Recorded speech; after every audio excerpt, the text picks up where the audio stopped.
Mejorar la comunicación. Estamos charlando con Martín Polo, que es economista, y la pregunta que le habíamos realizado es ¿qué va a pasar luego de esta pandemia? ¿Cuándo empezará a funcionar la economía? Martín, ¿nos escucha? Sí, buen día. ¿Ahora me escuchan Bueno, mejor? ahí lo escuchamos mejor. ¿Usted Bueno, decía que la Argentina tiene cómo salir adelante? a ver, siempre Argentina, un país como Argentina no puede darse el lujo de decir no vamos a salir adelante. Yo creo que eso es una decisión, en principio política, que marque el rumbo hacia dónde queremos ir. Las condiciones argentinas las va a tener. Lo que sí no podemos decir es que esta salida va a ser rápida, va a ser un rebote rápido y que como que acá no pasó nada.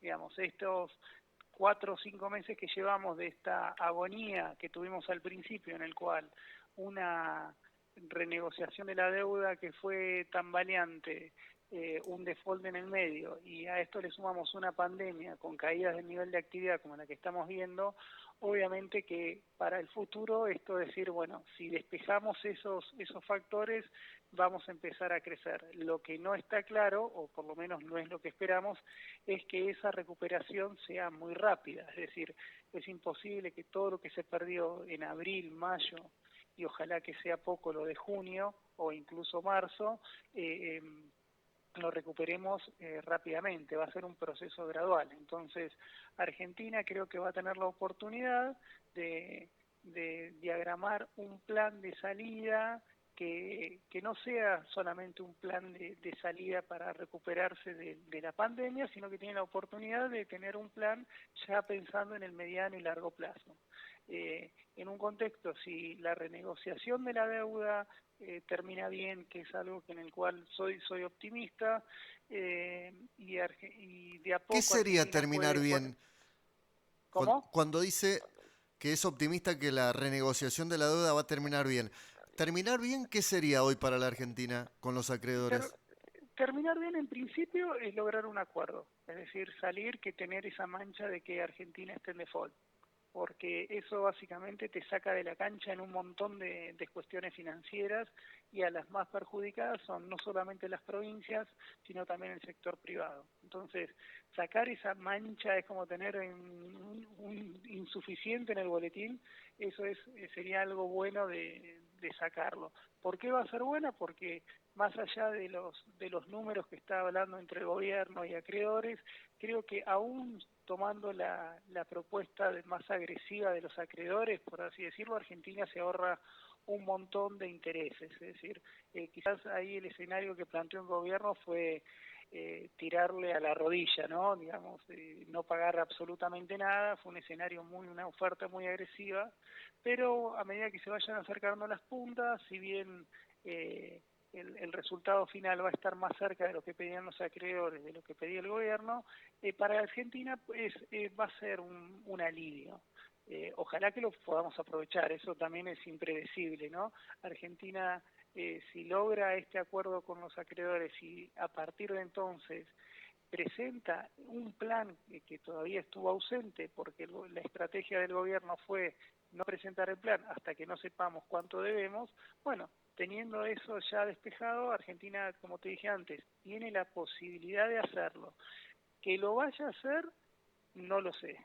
Yo creo que sí, pero esto va a ser un proceso de prueba y error. Digamos, acá tenemos, acordate que cuando salgamos de la pandemia, ojalá que sea pronto, la situación política y social de Argentina no va a ser fácil, y si la situación social y económica no está fácil, la situación política es inestable. Entonces ahí empezamos a sumar un escenario, bueno, que Argentina, cómo está el mapa político de Argentina para ver para qué camino partimos. Entonces, yo creo que lo que se viene de post pandemia es una economía que se va a recuperar lentamente y en el cual el sector privado va a necesitar señales contundentes del sector público en base al plan, porque, como comentabas anteriormente, durante estos 3 meses de pandemia en el cual el gobierno tuvo que acudir a la emisión monetaria para financiar el déficit, necesariamente va a tener que demostrar que esas medidas fueron transitorias,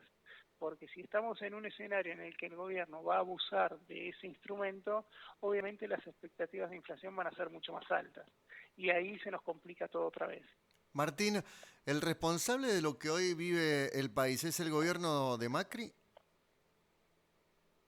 No lo sé, no. En economía son todos factores que se van, ¿cómo se llama?, retroalimentando. El principal factor que hoy tenés en la economía hoy es el gobierno que planteó un escenario de deuda desde el principio sin plantear un plan. Entonces, eso fue lo que dinamitó cualquier tipo de expectativas. La renegociación de la deuda iba a llegar de cualquier manera, incluso ya desde agosto del año pasado ya había un proyecto de ley para hacerlo. Obviamente que la situación no era fácil, básicamente por los vencimientos que había, pero había voluntad para hacerlo. Yo creo que ahí el gobierno se confió un poco en que lo iban a apoyar, o que le iba a ser fácil, es decir, vio una película que era mucho más complicada en la realidad. Tenía reservas recibió un gobierno con reservas y con el cepo, o sea que muchas medidas de fondo no las tenía que hacer. Yo creo que lo que falló el gobierno es, es el marcar un rumbo claro hacia dónde quiere ir la economía, ¿no? Porque previo a la pandemia, digamos, si bien teníamos muchas dinámicas que eran difíciles de torcer, esas dinámicas se empeoraron. Y empeoraron porque no había una buena señal en cuanto a qué plan hacer. Digamos, teníamos un ministro de Economía cuya única función era hablar de la deuda, interlocutores para hablar de la producción, no había interlocutores para hablar de las exportaciones. Digamos, Argentina sí o sí para salir a mediano plazo necesita apostar a las exportaciones y a la inversión, y son dos cuestiones que no priorizó. Entonces, esta situación de tanta recesión que tenemos hoy, digamos, yo creo que no es la culpa ni de Macri ni de Alberto, digamos, es una situación de pandemia en el cual una de las estrategias que se usó es entrar todos en cuarentena, inteligente o no, eso lo vamos a ver en el futuro. Lo cierto es que tenemos el 70% del país frenado. Entonces, y quizás ahí entro en un terreno que no es el mío, que es si las medidas estas son apropiadas o no.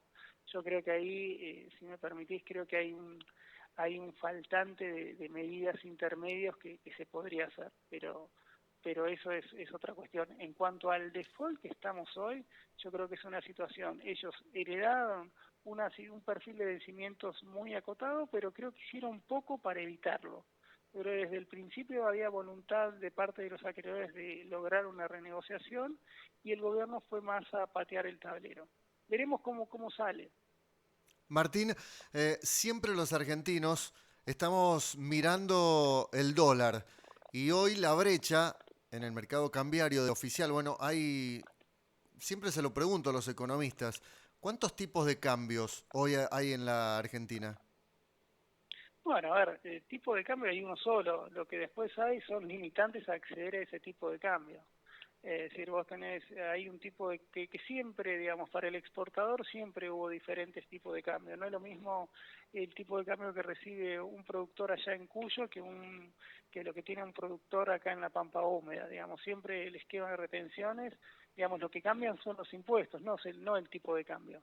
Eso es en cuanto a si querés, a lo formal. Sí. En cuanto a, si querés, a la calle, si querés, sí, ahí tenés el tipo de cambio para el exportador, que es de, ponele 50, tenés el tipo de cambio para el importador, que está en 70, si puede acceder, y tenés el tipo de cambio para el ahorrista en 90. Eso es básicamente que es 70 más el 30% del impuesto.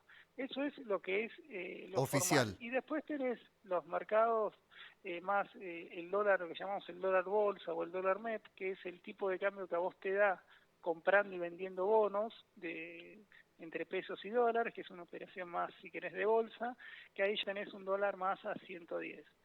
La mala noticia de esto es que siempre que vos tenés brechas cambiarias, a la larga no te va a quedar otra que, digamos, un país con brechas cambiarias no es muy difícil que funcione bien. Digamos, ya lo vivimos muchas veces en Argentina, el último fue en 2015. Lo que seguramente vas a tener después es una presión a que el tipo de cambio oficial hoy en 70 como que está muy barato, y eso hace presionar sobre las reservas del Banco Central, cosa que hablamos al principio. Cuando el Banco Central se quede sin reservas, no le va a quedar otra que empezar a liberar un poco ese tipo de cambio que está en 70 para ir converger a un tipo de cambio más alto. ¿Dónde va a terminar? Y eso va a depender mucho de, el mercado mira mucho a futuro, no a lo que pasó. Entonces, si el Banco Central hoy hace poner una devaluación que lo lleva a 100 y después presenta un plan sin default y con un espíritu exportador muy fuerte y demás, el tipo de cambio tranquilamente puede bajar después. El tema es que ese escenario no parece el más probable. Entonces, hoy lo que tenés es la percepción de que ese tipo de cambio oficial está barato. Entonces todo el mundo trata de acceder a se tiran de palomita a ese tipo de cambio. Y el exportador, lamentablemente, que es el que nos tiene que traer esos dólares, obviamente es el más perjudicado, porque importa, cuando exporta, le dan un tipo de cambio a 50, y cuando importa porque necesita comprar una maquinaria o necesita comprar insumos y demás, tiene que pagar un tipo de cambio, en el mejor de los casos, en 70, y si no se lo dan, de 110. Martín, las dos últimas. ¿Es inevitable, inminente la devaluación, por esto que habla usted del retraso de la moneda norteamericana? Y si es comparable hoy el escenario en el que estamos con el 2001. No, a ver, en términos de devaluación, yo creo que el gobierno, a ver, no sé si es inevitable. Yo creo que el gobierno sí o sí, o por lo menos con el cepo, lo que está intentando es contener, digamos, siempre el control de cambios es una medida de contención, digamos, tratando de demorar esa devaluación, o si querés administrarla, que no se le vaya como pasó, como pasó con Macri, que teníamos un tipo de cambio que saltaba de golpe, y eso es letal para el nivel de actividad. Lo que está haciendo el central es priorizar la estabilidad cambiaria sobre el nivel de actividad. Entonces, a más estabilidad cambiaria que tengamos ahora, mayor va a ser la caída del nivel de actividad. Entonces, ahí hay una cuestión de elección de qué hizo el gobierno. Entonces, yo creo que el gobierno tiene la posibilidad de ir llevándolo de a poco. Yo creo que si el gobierno, como me decís, que deje el tipo de cambio en 70, me parece muy peligroso, básicamente porque va a perder muchas reservas. Por más que tenga un cepo recontra duro, la liquidación de exportaciones va a ser baja y la brecha cambiaria se va a ampliar. Entonces eso sería una mala decisión desde mi punto de vista. Y si es el 2001, mira, ojalá que no, digamos. Yo creo que hoy, en términos de caída del nivel de actividad, estamos incluso un poquito peor. En términos sociales estamos yendo hacia un poquito peor, pero quizás ahí tenemos una ventaja que no teníamos en el 2001, es que tenemos un sistema financiero sólido, en el cual no hay descalce de monedas.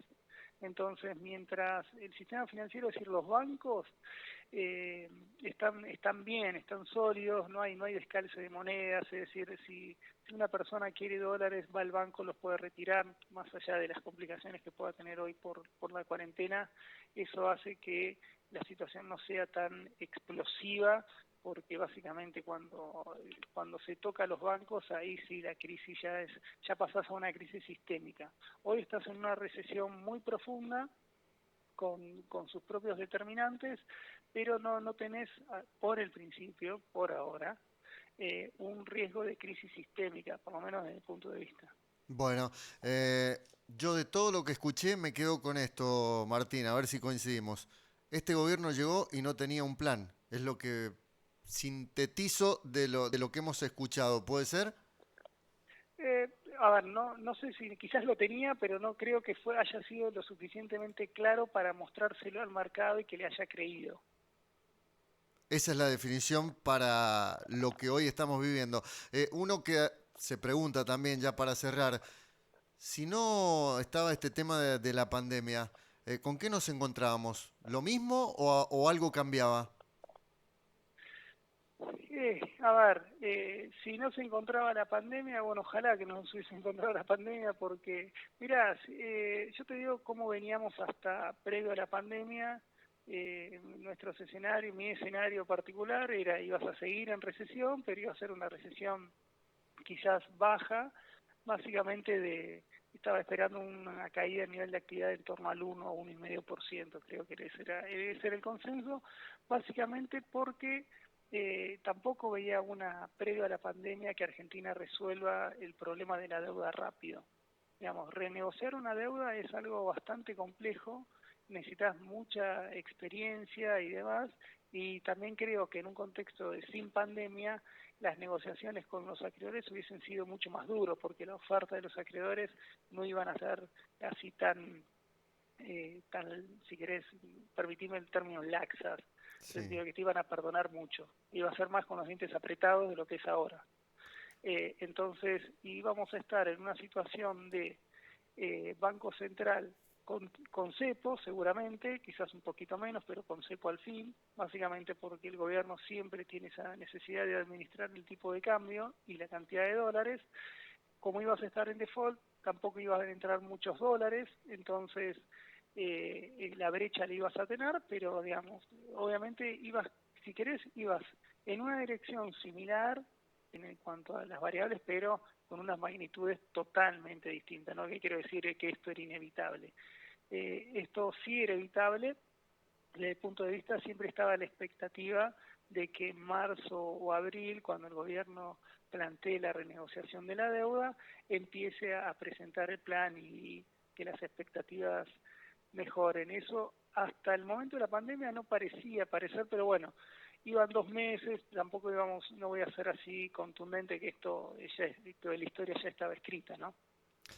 ¿El blue se va a disparar? ¿Se va a mantener? ¿Puede bajar?